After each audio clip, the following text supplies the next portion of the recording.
I'm Brent Leary. I'm Paul Greenberg. We are the CRM Playaz, and it's a Thursday unlike any other.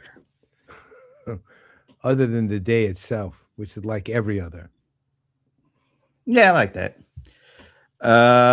Yes, it is Thursday afternoon. It is actually 80 degrees and sunny out here. It's just really Yeah, I think it's cooler here. It's high 60s. But anyway, we are the CRM Playaz, and we've been doing this as thing since 2009, apparently. Oh man, that one just went borderline really close when you just said what you said.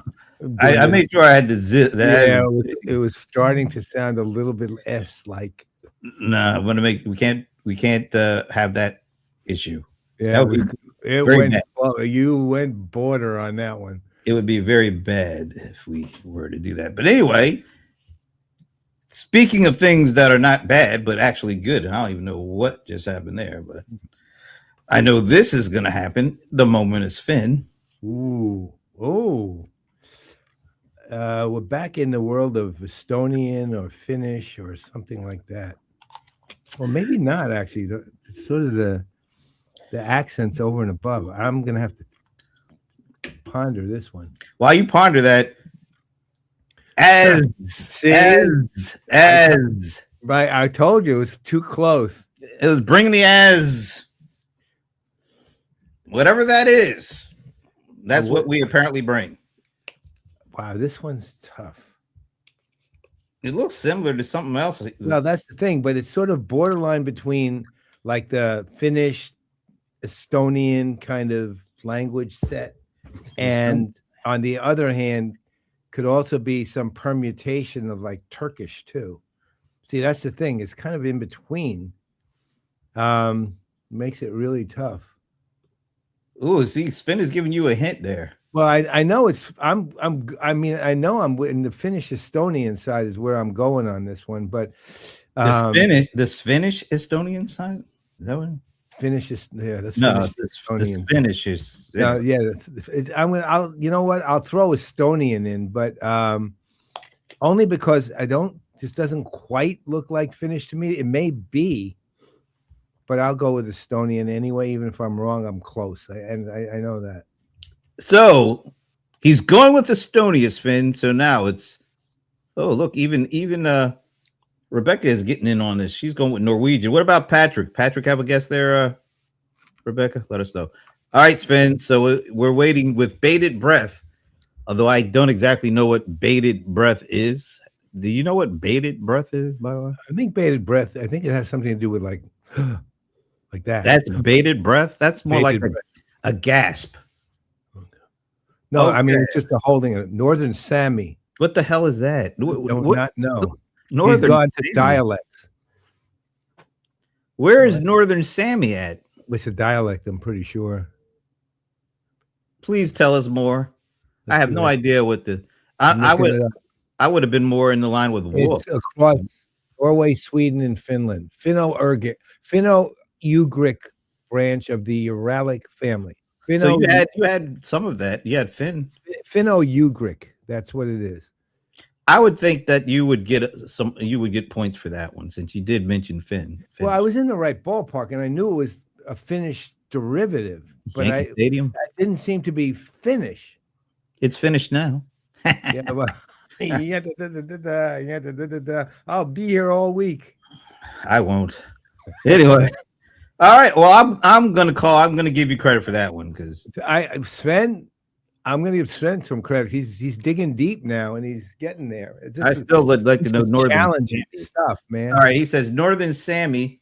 So I looked up the same. That's like somebody's nickname. Hey, there goes Northern Sami. Finish.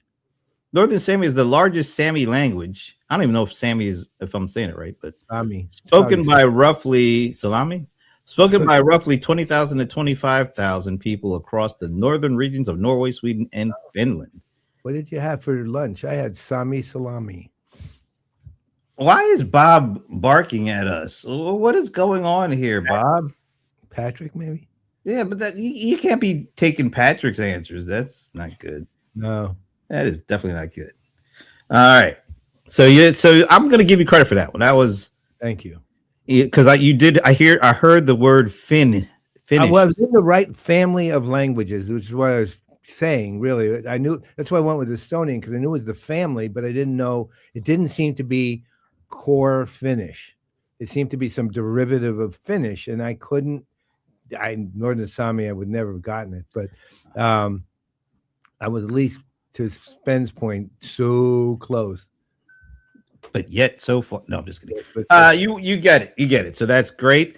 oh, Thanks to Sven. Sven is really up. 2026 has been the year of Sven. you're not kidding. He's upped his game, man. I'm impressed, man. Sven, I got to tell you, the moment of Sven at IRL 2026, Klingon, that was a classic.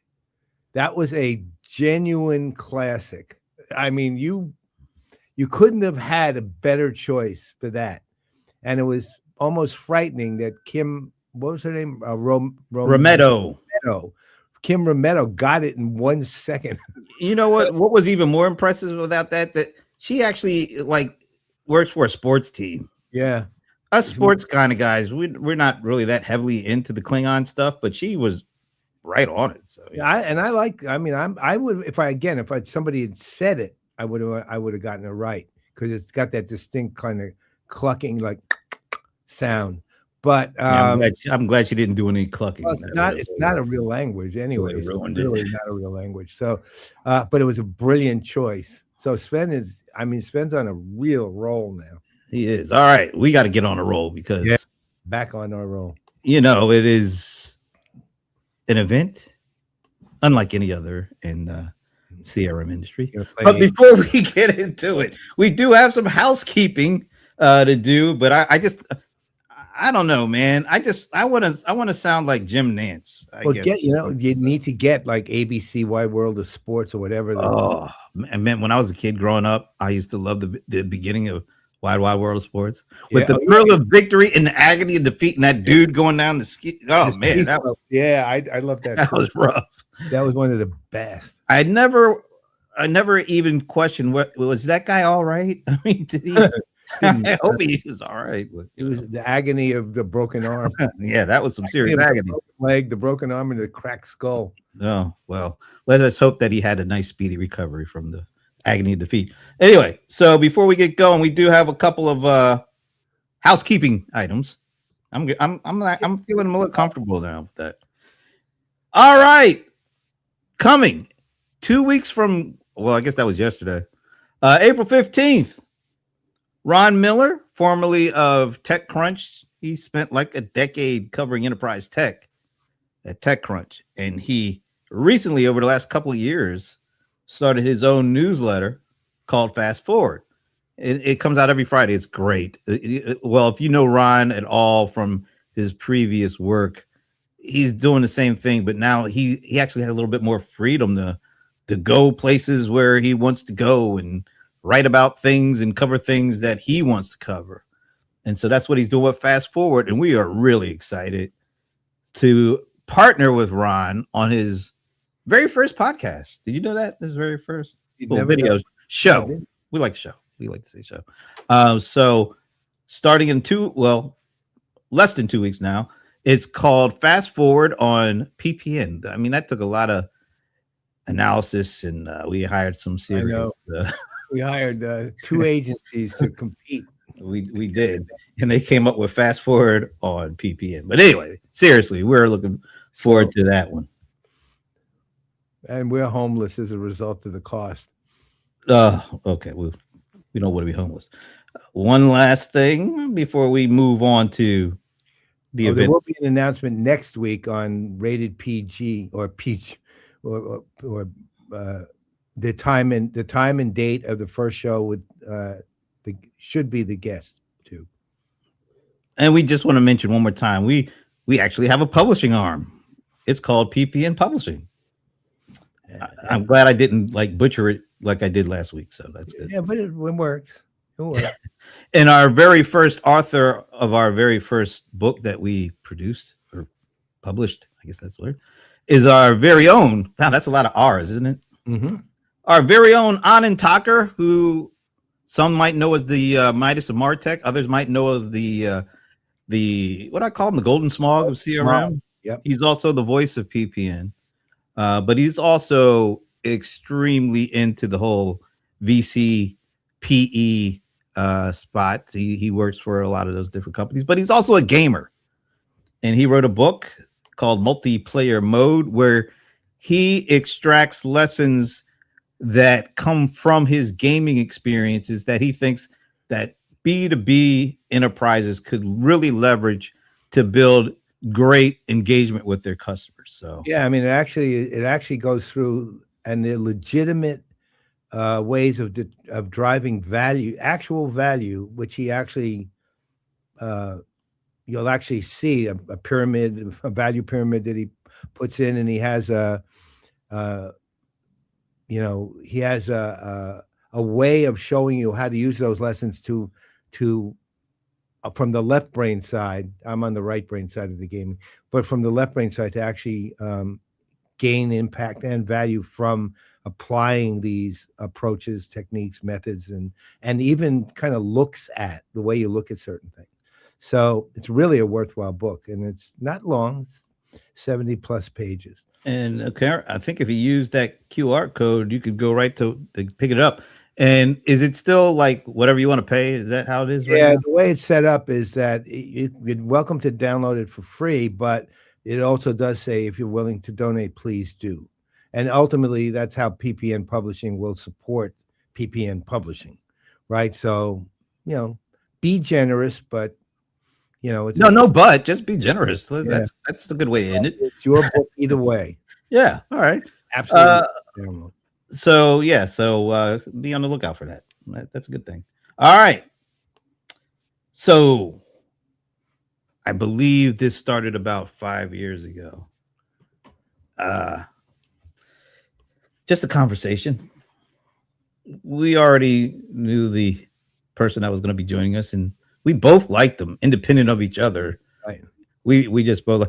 I have a story that I don't even know if he'll remember this, but this is like maybe 10. It's hard to believe it's about 10 years ago. The PR folks and the AR folks had said he was going to be coming to Atlanta, and he had some time, and they wanted to know if I wanted to get together with him like around lunchtime. I was like, absolutely, this is cool. Yeah, absolutely. And when you traditionally you get that kind of opportunity to sit down and talk with someone like Alan Trefler, you tend to think there's going to be like handlers, like there's going to be some PR folks there, maybe some AR folks, some lawyers. I don't know. You never know. It was just him and me and like having just a regular conversation. And we were talking about all sorts of industry stuff, and he was just keeping it real. And I couldn't believe it. And I was recording this. We were outside having lunch. I almost forgot I was recording this. And then after this great conversation, I went back, check out the recording. You know what I heard? This is like early in my like gear days. You know what I heard? Oh no. Because it was this windy day out there. Oh, every time he starts saying something really cool, like this wind gust. So it might have been the best conversation I ever had with a CEO/founder person in our industry, and absolutely no one will ever hear it. So, but it was great. I tell you, it was great. A very inspiring story and really sad. It is really sad, but luckily we have lots of other stories because about 4 years. So this will be year 5. Yeah. Because it was like right after things started to open up with the pandemic. Luckily, PegaWorld came back, and we had a chance to, before we went to that PegaWorld, had a chance to do a conversation with Alan Trefler to kind of lead up to it. And I think we just started calling it Our Road to PegaWorld. Yeah.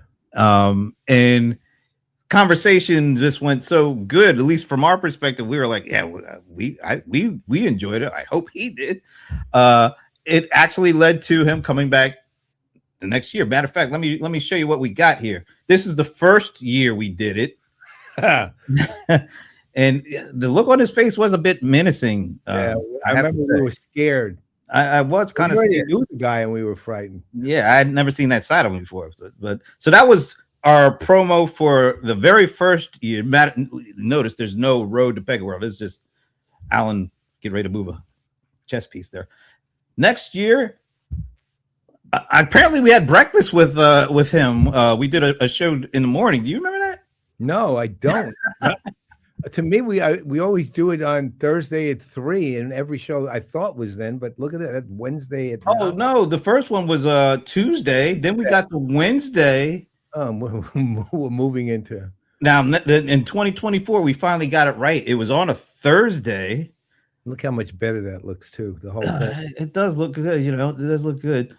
But it wasn't until last year that we had the Road to PegaWorld on there.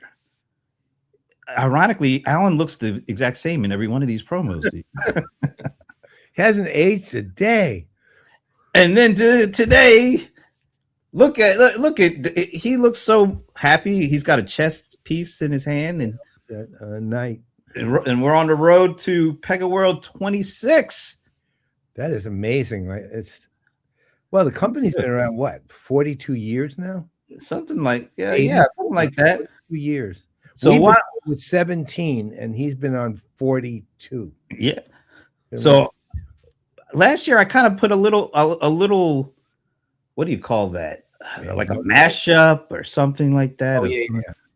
It was really good. I've forgotten how good it was. So in honor of this being the 5th time he's coming back, I'm gonna play this. I added a little something. Let me see if you know what I added to this. So here is recent one, whatever it is. Well, it's not necessarily just one of your senses that will pick up on this. It might be more than one. All right, so this is a little collage we had put together, and I made a little enhancement to the collage because it is a new year. So here we go. I've done a little something that I don't think we've done for any other guests, since this is the 4th time in a row that he's done this, and it is an event unlike any other. I just really like saying that. I don't know why, but I have taken a liberty to put together a little highlight reel.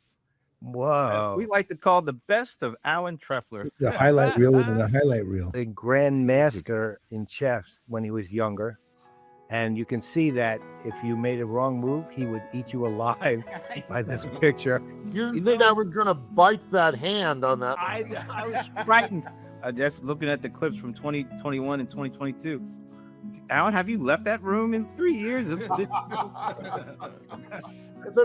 a nice room. What can I say? Was your Uncle Filbert, was he the precursor to the scientist in Back to the Future? I think that there was some inspiration taken from that. Did your brother, was he always a big snacker? Because in pieces of that clip, every time you turn around and they focus it back to you and your brother, he was always eating something different. The irony now is I'm the guy who needs to lose a few pounds and got himself into perfect shape. So much has changed in the last, frankly, in the last 30-something years. But the thing that hasn't changed is that the way that most companies use technology is just too primitive and too backwards. If you look at other industries, for example, look at computer-aided design and manufacturing. So you look at the creation of actual goods, it's come unbelievably in the last 35 years.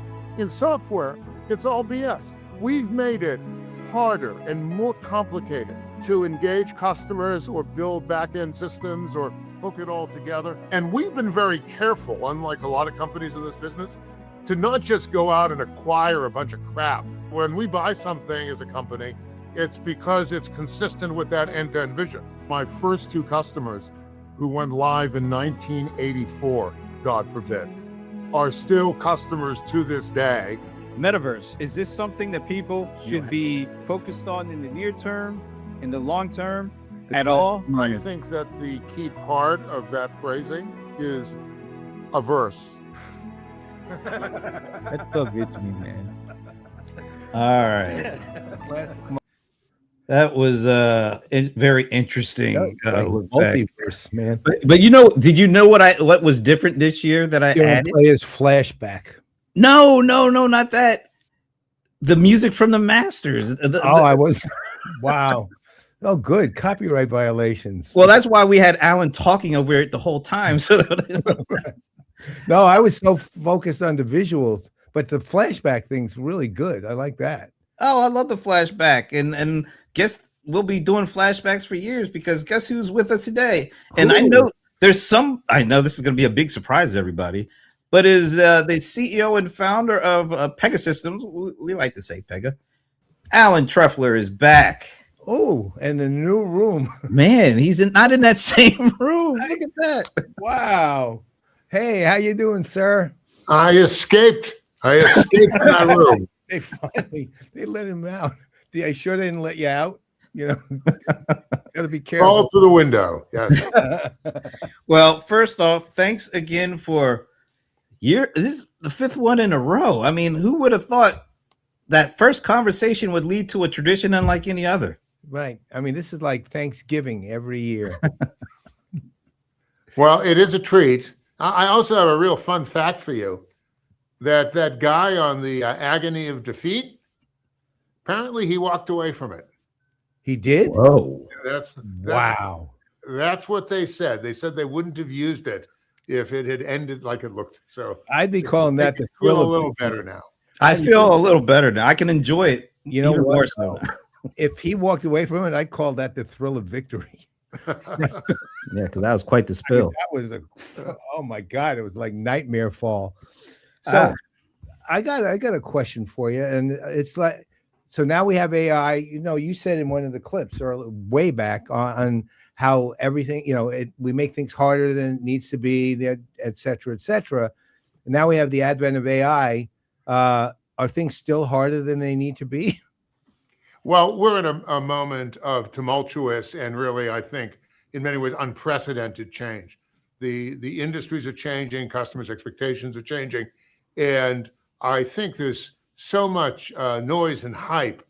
It's hard, not because the technology is still hard, because I think it's gotten in many ways a lot more straightforward, but the noise in the business system is so loud. I think it's really hard for people to figure out what's real and what isn't.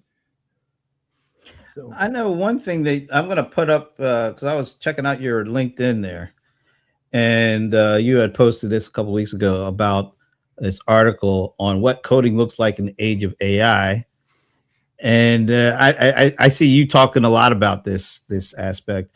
Matter of fact, combining the two of these things, I actually took, because this is just like a paragraph. You wrote a long post around this, and so what I decided to do. Take your post and actually feed it into Gemini, and and this is what Gemini made. I put a picture of you in there, so this is why it looks kind of like you. I think they did a pretty good job with the likeness there. I told them to animate you. Well, it's a little small on the screen. I can't really Oh, well. So what you said, because this is the quote. It said AI isn't the replacement for software development. It is the accelerator. And if the design is thoughtful, we can build better, faster, and with far more humanity at its center. Talk a little bit about that, please. Go Gemini. That's really a very, very sensitive statement coming from an AI. Look, historically, there have been lots of impediments to business people and customers getting what they want and what they need. And what AI has enabled us to do, particularly with this super powerful use of it we call Blueprint, is to let customers completely reimagine the way they want their businesses to work. And basically take the outcomes that are desired, compare them against our best practices that we've built over all those decades, go out to the internet, see what the internet thinks best practices are, and actually create a whole new way to envision and run your business. And I just think it's super exciting. So how does it, so you now have something with, obviously AI is just it's mainstream, even in the world of the consumer, they're using it for things ranging, from shopping to whatever. And then you have now with Claude Code and co-work and things like that, people are using it for productivity. They're using it for coding, but they're using it for complex tasks. They're using it for simple, knowledge requests.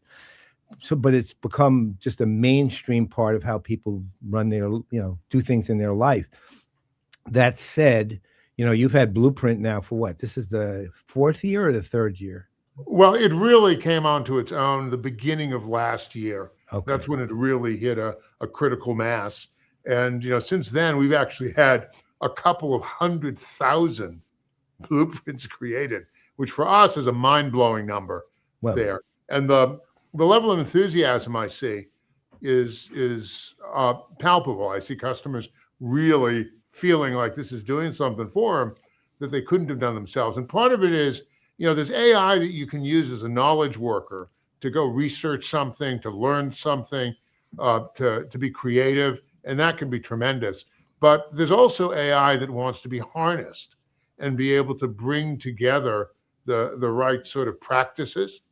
And that's what we've put our huge amount of work into, is figuring out how to capture the best practices into this blueprint so that it could then work collaboratively with the customer to help them really figure out what they need and how to do it differently. Have you made, and again, I haven't seen the most recent iterations of Blueprint. I saw the earlier ones, but have you made it more? Does it have memory? Does it have, does it have the things that kind of needs to continue a relationship with an individual that's working with it, or is it built around, let's say, a singular project? No, the blueprint is built around, typically you can think of it as being built around a project, and you do get to go back to it. You do get to invite other people to collaborate on it, and it really becomes a vehicle for the ongoing use of AI to improve things. But the really cool thing, and we're going to be showing off some of these special features at that PegaWorld thing you were talking about, is we've added what's called vibe coding capabilities to Blueprint. You did? Yeah. So you can now literally talk to your Blueprint, tell it what you want to be different. The AI will come back with multiple recommendations, and then the AI will go ahead and deliver what you ask for. It is actually, I think, shocking. And it really changes your view of what's possible. I know one of the things we've been seeing at events or watching on some of these keynotes is kind of the transformation about how companies are looking at their architecture. They're calling it their AI architecture or stack or whatever you want to call it. And at one point before it became AI-ified, I don't know if that's even a word. No, maybe it is now. It is now. But system of record was the thing. Everybody, because that's where the factual stuff is, and everybody kind of focused in on that. But we started seeing as people updated their architecture decks, we're not seeing the system of record in the way it was before. Some companies are talking about it as this system of context. And then there was one that talked about it, system of innovation, but it all stems from all this other kinds of data, which helps to create more context that helps the factual side, which is a system of record, actually become even more meaningful because of the metadata that's coming around. And that adds the context that you can place beside the system of record. How are you guys kind of looking at all the architecture and the terms and the verbiage around context?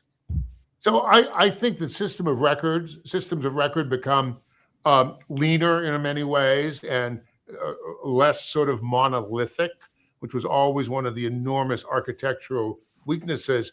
But what you're really seeing here is that people realize that they need to wrap their systems of record in workflows that actually get stuff done. And that's what Pega does. We're a system that manages the workflows and decisions associated with them. And particularly in a world where you have this agentic AI, where you want to be able to empower AI to do things, you can do that in a couple of ways. Some people are just kind of letting the AI loose on their systems of record. And we think that's not a very good idea because businesses have to run predictably and they should be able to explain what they're going to do before they do it.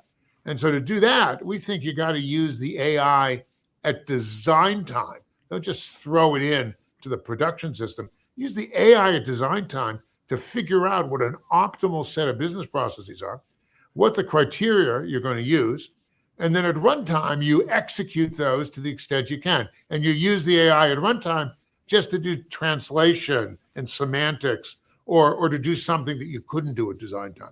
Pega really uniquely draws this design time use of AI and our runtime use of AI into very, very well-established patterns. And I think that sets our customers up for a level of success and reliability that the others just can't match. Well, I will tell you, I mean, one thing I know about Pega was, I think, to my knowledge, and I think my knowledge is pretty accurate, you were the first company to even talk about autonomous systems at all, right, in any substantial way. In fact, I remember me and Jeff Nicholson doing a presentation on stage in like 2016 at the tail end of the PegaWorld on that, and that was 2016, right? Yeah, so no, we believed in this sort of autonomous, we believed in, AI driven and smart systems. And what's happened now is it's really gotten superpowers as a result of the introduction of generative AI, which is, for example, what the Blueprint brings to it. But we shouldn't discount the use for statistical AI. You may remember that in 2010, we acquired a company called Cordiant because of their great expertise in statistical models. And we wanted to be able to add that to the work we were managing and the work we were doing. And what I'll tell you is that statistical AI and generative AI beautifully complement each other because you get to learn from math, statistical, and you get to apply creativity, which is what the generative does. And that's what we're going to be showing off at PegaWorld. I think you'll see a lot you like. One of the things because I remember you talking about optimization around design versus running real time in production and all that kind of stuff. Talk about how that not only helps in terms of doing things as opposed to just talking about things, but also how does that go in helping you control pricing? Because that's still one of those things we're hearing a lot about from customers is about, I'm afraid to use some of this stuff because I'm afraid I'm going to get this big check at the end of the day. Well, by using the AI at design time and by doing it in Blueprint, which we've made free to our customers, so we pay for the AI that they use when they're doing blueprints. At runtime, we're able to really use much less of the AI particularly in unpredictable ways, and we're able to predictably use the AI to just attach something you might be saying to what the right workflow is in your inventory. That is an incredibly cost-effective and environmentally friendly way to use AI. When I see these people who are creating these prompts in these prompt studios and writing pages of instructions to a large language model that get re-executed over and over and over again, we know that's part of what's destroying the planet, because that's really grinding all of these power plants and requiring these massive data centers because they're not doing it in an efficient way. Being able to figure it out and then, where possible, repeat it is something that I just think makes perfect sense. And, if you run into something you don't expect, you can always fire up the AI again at runtime. But 99.9% of the time, something you do for a customer is really something that you probably did the week before. Mm-hmm. So don't keep reinventing it. And I know that, you're nodding. So, that sounds, I think, incredibly sensible. It just blows me away how few people get it. Well, that is like the metaverse. Yeah. By the way, I do love the fact you got me to say a verse there. That was literally we literally consider that arguably one of the greatest moments in the history of this show. I am not kidding. And you realize that we found out the other day from Vala Offshore, because I certainly didn't realize, we're the longest running CRM show, 17 years, right? So, pales by comparison to 42 years, right? But at the same time, and again, your quote might be the best thing that was ever said on the show. Well, at the time it was a little unfashionable because everybody was thinking that we'd be running around with our, virtual reality goggles and dancing in that metaverse. And you could just tell if you really looked at it that the promise was not going to have its check cash, let's say. You didn't go out and get some goggles, Well, I actually did. I got an Oculus Quest. I will say, playing ping pong on the Oculus is not exactly the same as playing it in real life. No. How about chess? Do you play chess on the Oculus? I haven't. Can you? I haven't. But there's no shortage of chess programs today that can beat any human being. So Have you played chess against AI and won? Well, back when it was young and crippled.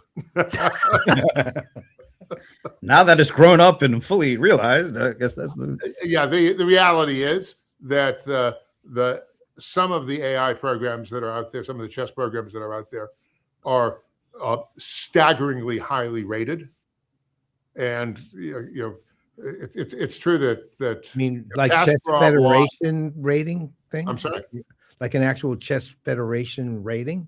Yeah, they get rated. You can rate them according to Chess Federation standards, and they're like 1,000 points higher than the best human being. The best human beings are 2,800 rating, and the chess programs are in the 3,000s, which is truly humbling. What do you have? Are you rated? Yeah, I was 2,300 where I was playing. Holy crap, man! I mean, I'm not much of a chess player at all, but I do. I've watched a bunch of people play literally, and I've understood the ratings. That's insane. 2,300 is huge. Have you ever lost? I actually have a question on this because I know every year you've done your thing where you're playing multiple people, and it's really impressive. At PegaWorld. Have you ever lost? Ooh. Oh, each year, I typically play 15 to 20 games, and each year, I consider it a good event if I lose one and draw one and win the rest. But it's hard to keep that level of accuracy when you're playing at pace and drinking beer. Yeah, I was going to say I've got actually some footage from last year of you doing it, and it is really impressive to see how he just moves from station to station. Does this a couple of times, takes a sip, take a little step back when somebody makes an interesting move. Then he'll get in. It's really cool to see. Maybe I'll try to do a little bit more of that next year. If you'd like, we'll reserve you a spot. No, that won't be necessary. But why don't we talk about something that seems to be on a lot of people's attention around the AI and these corporate layoffs, and a lot of people are starting to feel like AI. We even did at our event. We have this little clip of Jim Cramer from CNBC losing his mind because the jobs report came in lower than expected, and all these companies are announcing layoffs. And he said, "All right, it's here. The AI economy is here." Are your customers expressing any type of questioning around what's going on, how they should be approaching this? How does AI work with employees versus is it replacing employees? Look, I think that we're in early days in some ways, and it's still emerging. But to my mind, there's no question that there will be serious dislocations and relocations in the job market. It just has to happen. And the AI provides a capability for some people to do their jobs much better, but some jobs have been already largely superseded. Language translation used to be something that we would translate our documentation into half a dozen languages, and people would complain that it would take us a couple months to do that after we shipped a release. Now everything comes out, and you can just get it in any language you want. Yeah. Blueprint operates in 14 languages. Yeah. Wow. Look, I mean, it's good. It's really good. So this does have massive impacts, I think. that little translation thing actually is really interesting. Brett and I have this. It's like a little device on the back. You can literally take this thing. Actually, the first time we used it seriously was in the one-to-one with you at PegaWorld last year. We recorded it, right? And it separated out the recordings. But the interesting thing is, relative to translation, it does a complete transcript, and it's an accurate transcript. And we can instantly translate it into any one of 63 languages, just like that. So look, that opens up doors that didn't exist before. So it's really good for a lot of people. But if your skill in life was being a translator, interpreter, there's no way that doesn't seriously threaten many aspects of that profession. Have you had anything internally where you found jobs that would say no longer human necessary, that you've also at the same time you've figured out how to reskill some of the people? Have you done that already? We're changing the way we do a lot of things internally, including using AI to help diagnose problems in customer issues. What it does is, it speeds up our response to our clients. We still believe you need a human in service in many of the cases, but being able to have that facilitated by doing some pre-analysis with AI is enormously helpful. And, does this affect hiring and jobs? Of course it's going to.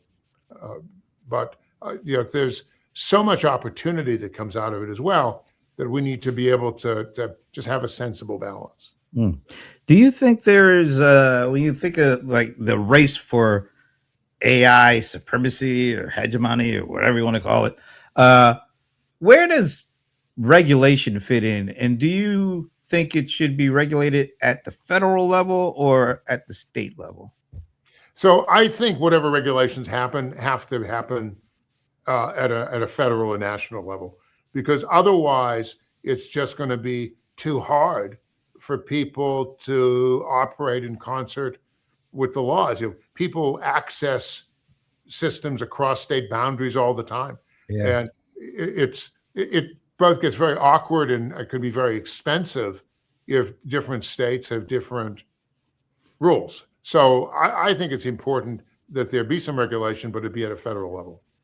So if you're looking ahead a little bit, let's say next year when you're coming on the show, or 2 years from now when you're coming on the show, where do you see AI then? I mean, one of the things that really struck me, we were talking about this a little at our happy hour yesterday. I had this weird, I use Claude a lot. I'm doing big home automation projects. Helps me build all the dashboards. It's like 6,000 lines of code right now, that is built for me. But because there's no way in hell I could have done that using Terminal all the time, right? So, and telling me what to do. That said, I asked a very simple question of Claude, just because I saw this choir on Britain's Got Talent clip on YouTube that had this stunning voice. And I said, what happened to him? And Claude basically said, well, they came in second on Britain's Got Talent to a dog act. And then Claude was like kind of outraged about it and actually said that it got mad. Really? Well, that's what I'm saying. It actually had an opinion. And I said, well, what if I had said I liked the dog act? I said I probably would have tried to figure out what was good about it. But honestly, there's nothing even close about how this thing turned out, right? It should have been the choir. Yeah. So it's one thing when you're talking to it, getting, advice on singing. It's another thing if it's running a part of your business. That's where we think you got to use Claude in the right way. You have to use Claude or Gemini or OpenAI. We use them all. Here's my question, though. That's not a hallucination. It was an opinion. And it wasn't an opinion I prompted it to give me, right? It just gave me an opinion, which means AI can get to the point where that, to me, was actually super sophisticated response, even though it was a simple thing. But if you're running your business and Claude or whatever AI you have is having an opinion about something in the course of that, where's that going? Because that was a different. This isn't Claude, go do this, right? This is Claude saying, how could they say that, right? I mean, and it said human beings often fail. It said when on decisions, it literally said human beings often fail frequently and spectacularly, right? Well, And the fact that it has opinions and the fact that it can develop them actually introduces a even scarier topic, yes, which is what if it has a different opinion for one customer now that's where I'm going. than it does for another, right? And in a lot of businesses, you just can't tolerate that. So people need to realize that these are, candidly, they're magical in many ways, but the problem with magic is you can't always explain it. And we're firm believers that you need to be able to explain and understand how your business is going to work before it does something. Mm-hmm. Before we go forward, we got to get you on the record for something that we've done for 5 years. Are your 2 first customers still on board? They are. Wow. We So just had to 42 years now. Yeah, and I'll tell you, if you want to know what we're super proud of as a company, it's that those first 2 customers who trusted us in 1984 are customers to this day through 5 massive generational changes in the underlying technology. Think how much the tech has changed from those first customers. Right. Ran on IBM CICS and DEC VAX. Kids today wouldn't know what either of those things are. No. But the reality is that we've tried to stay very close to where tech is going and always give our customers good choices. There's something to be said about that as technology has changed so dramatically over the decades that you've been able to maintain that kind of relationship. What are the keys to that in the AI world? Because things are moving faster, things are scaling bigger, but yet and still you're able to maintain relationships started in the early 80s. That's not heard of much around now. You've got to be really agile, and you have to really be externally focused, not looking at yourself, looking at what's going on in the world. But do you know what our tagline is? The sort of phrase we own? Yep. Build for change. And we think that is a virtue that we've tried to live. And by making that our tagline, we actually have it copyrighted. No kidding. Yeah, check it out. It has a little R next to it. It really, I think, imparts on us an obligation to anticipate and to understand how to bring customers with you.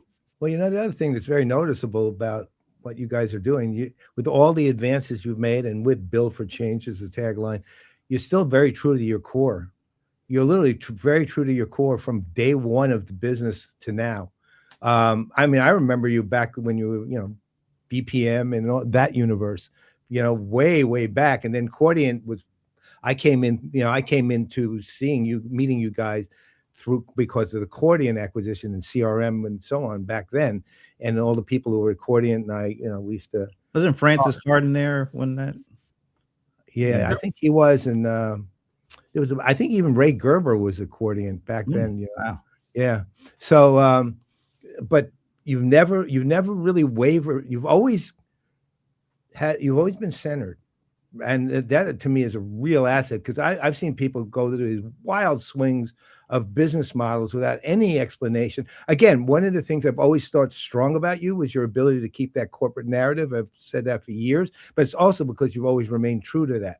Right. Well, I think it's both important to remain true to a certain core set of values and beliefs, but you also need to be able to pivot super fast. In 2022, when we saw what was changing with the advent of generative AI, this whole blueprint pivot was huge. We really redirected the company, and we said, this is going to give us a chance to remove some of the things that still annoy our customers, make the software easier to use, make it smarter, build our best practices in without having people read thousands of pages of documentation. And it's really doing that. When you ask what's going to happen in 2 years, I think a lot's going to be different in 2 years. It's actually going to be really interesting to see just what happens in this next year. So do you have any specific thoughts on what it's going to be even? Or is it just let's just see. I think people's expectations are going to go way up because you're going to see what's possible.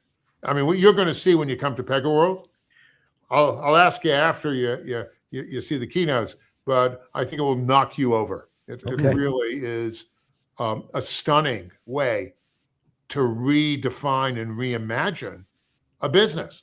And being able to go from being able to like code a business and execute a business to have the AI help you reimagine it, an enormous shift. Yep. And we're really excited by it.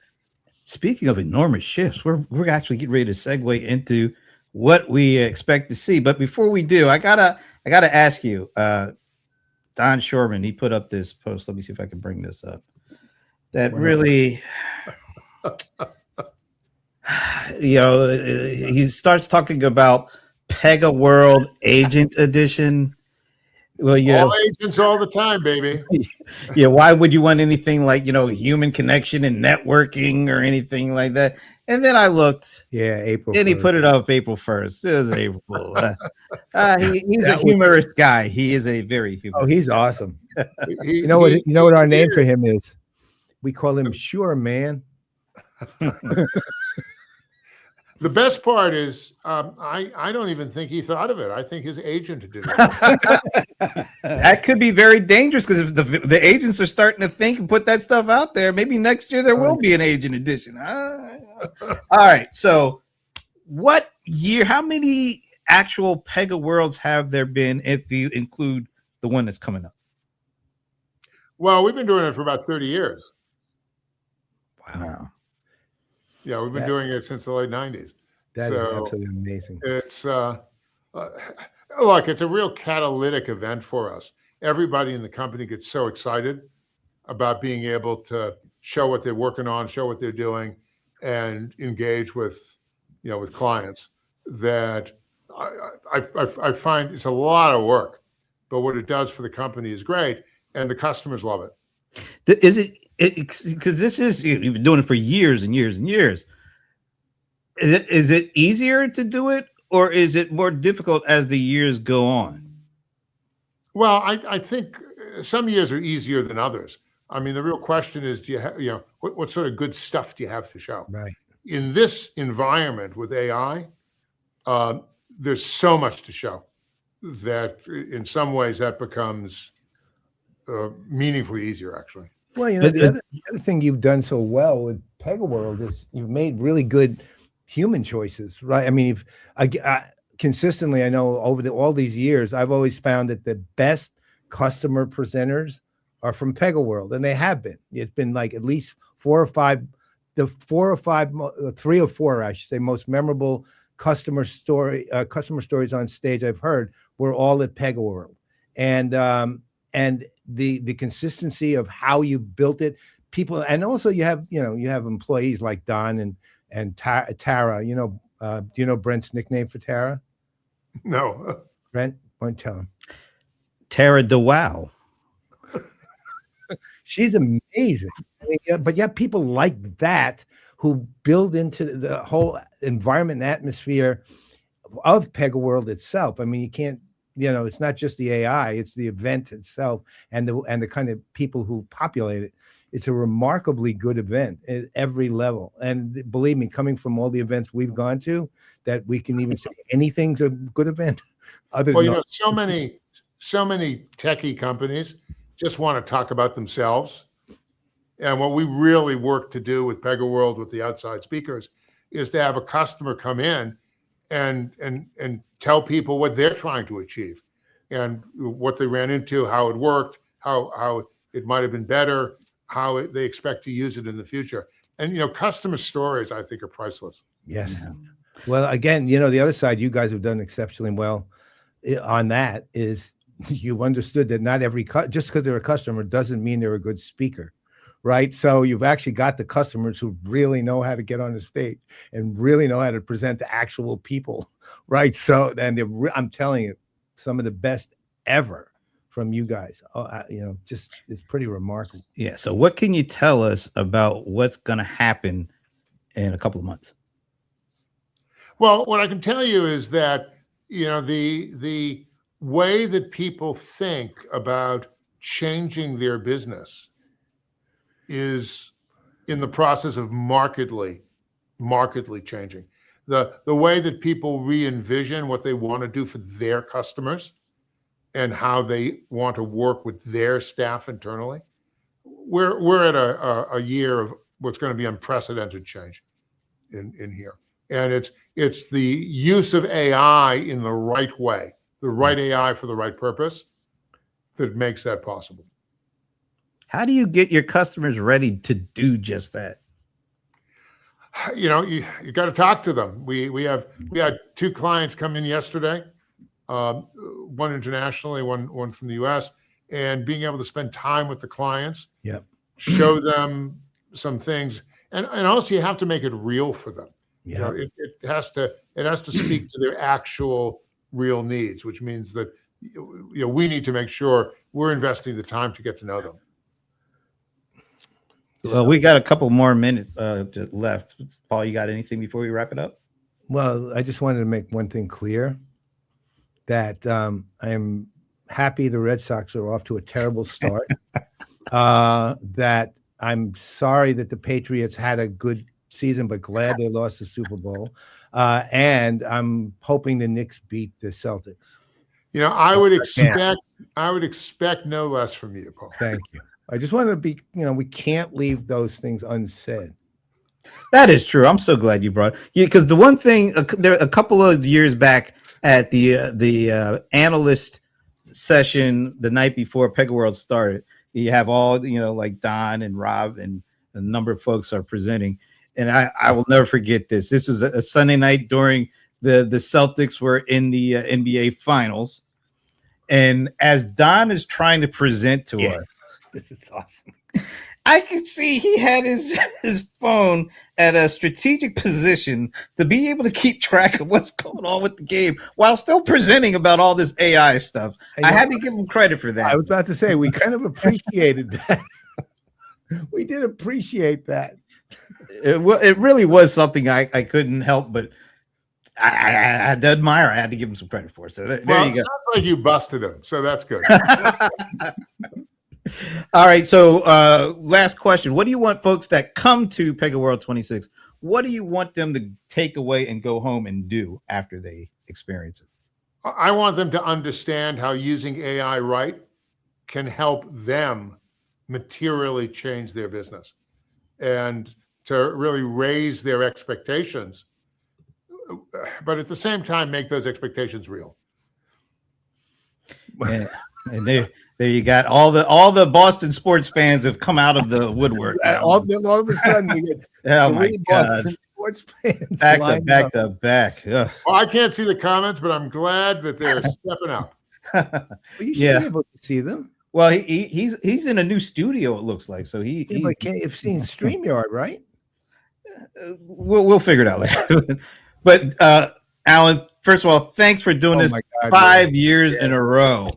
We really appreciate it. Are you kidding? This is again. I think it's the show we like anticipate and look forward to the most. Really, we always do. It's like the day is. Brent literally put out something to say, "Today's the day." This morning. Well, we'll work to keep it fresh for you, and another 12 will be up to your 17 number.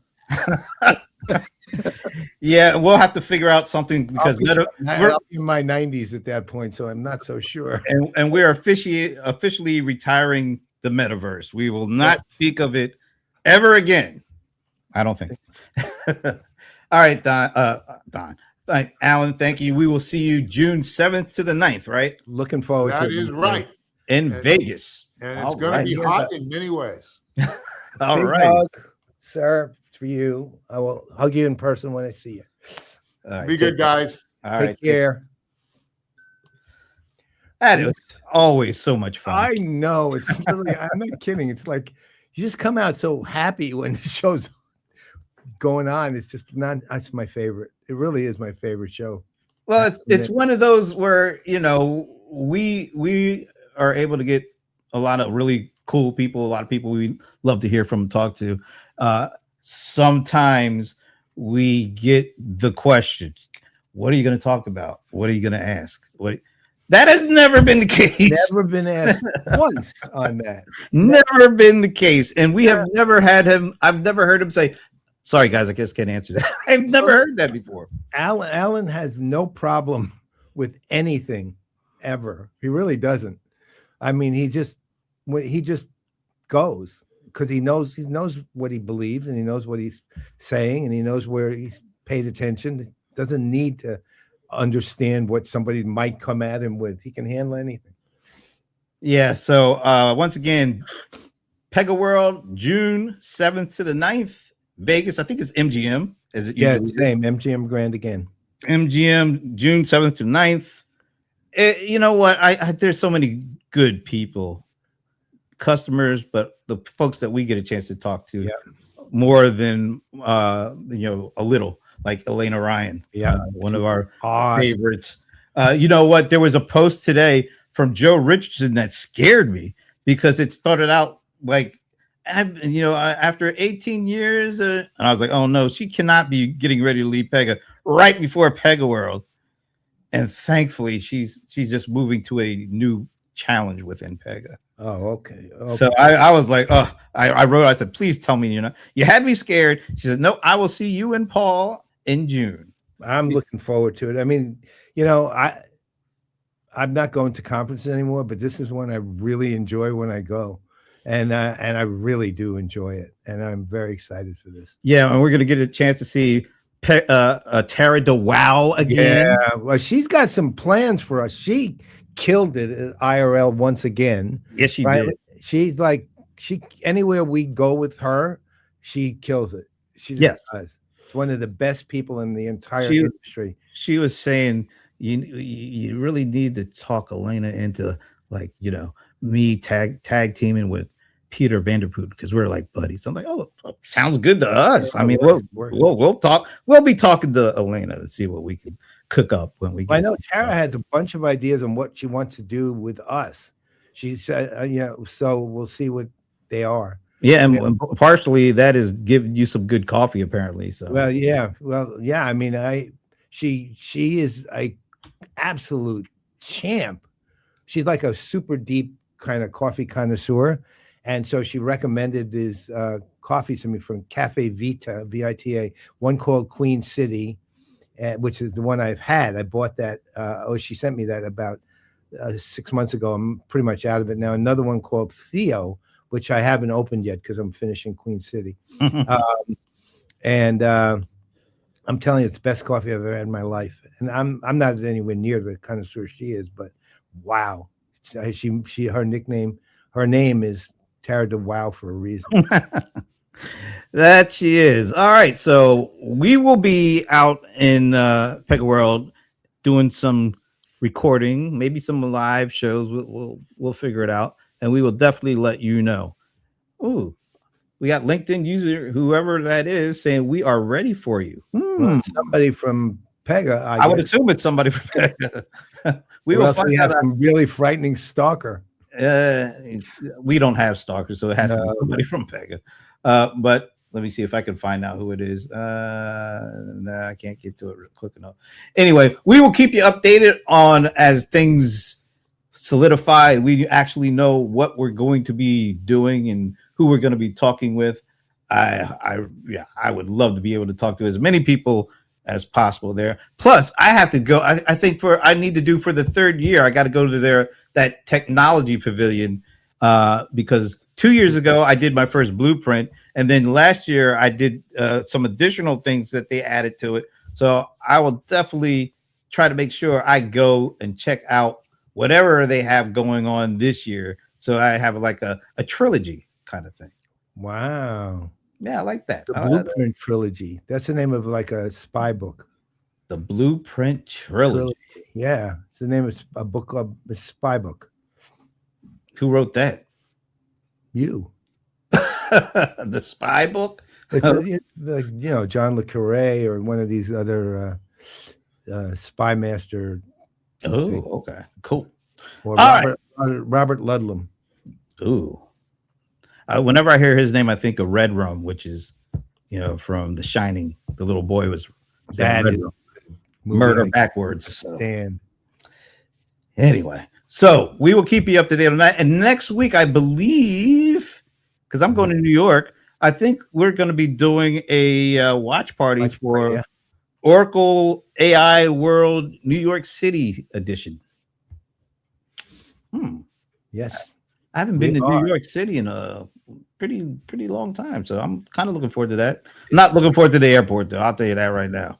Good luck on that. Yeah, I'm gonna need it. We'll see how it works out.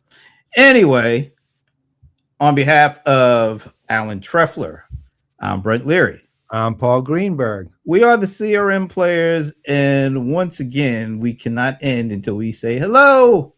There she is, our girl. By the way, I talked to Minnie's mom yesterday. I think. Oh yeah. Yes. Great conversation. She's doing better. So I know, 50% better. Yeah. So we will see you. I guess that's Wednesday or Thursday one. It might be actually Thursday, but a little earlier than usual. It won't be at 3:00. But we'll see you then. We'll let you know. Have a good one. Keep you posted.